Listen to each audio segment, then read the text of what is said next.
2019 వరకు మనం చూసిన రాజకీయాలు ఒక రకం, 2019 నుంచి 24 వరకు చూసిన రాజకీయాలు వేరు.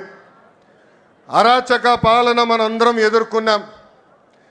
మన దైవాలయంగా భావించే తెలుగుదేశం పార్టీ కార్యాలయంపై దాడి చేస్తే మీసాలు మిలేసి రండి మేము ఇక్కడే నిలబడతామని చెప్పిన ఘనత ఒక తెలుగుదేశం పార్టీ కార్యకర్తలదే.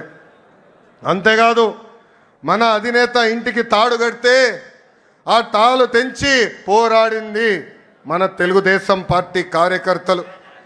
క్లేమోరల్ మైన్కే భయపడని పార్టీ మనది. ఈ కామెడీ పీసులకు మనం భయపడతామా?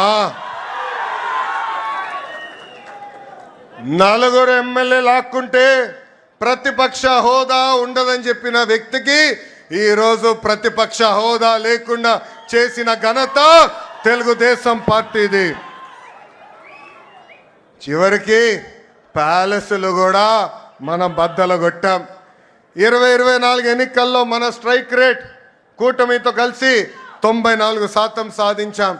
58% ఓట్ షేర్ సాధించాం. అందరం కలిసికట్టుగా 8 ఉమ్మడి జిల్లాల్లో వైకాపాకి 0 తీసుకొచ్చిన ఘనత కూడా మన కూటమిది. అంతేకాదు మొన్న జరిగిన గ్రాడ్యుయేట్ ఎన్నికల్లో గౌరవ గ్రాడ్యుయేట్ ఎమ్మెల్సీలు కూడా ఇక్కడే ఉన్నారు.